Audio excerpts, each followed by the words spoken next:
Hello and welcome to episode number 12 in my Metroidvania course demo series. Let's continue and have a look at some of the features you will learn how to implement when you enroll in this course. Let's start.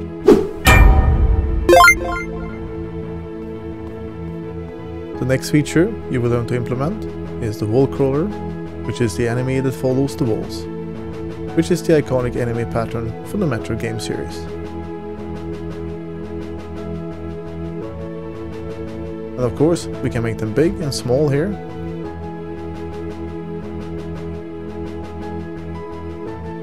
And attack them with our sword and a bow.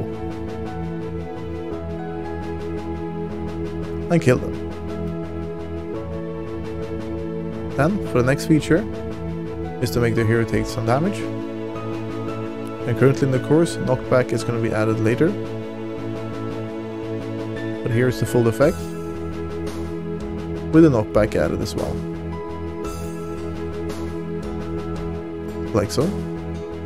This was all for episode number 12. In a day or two, we will continue in episode number 13. See you there.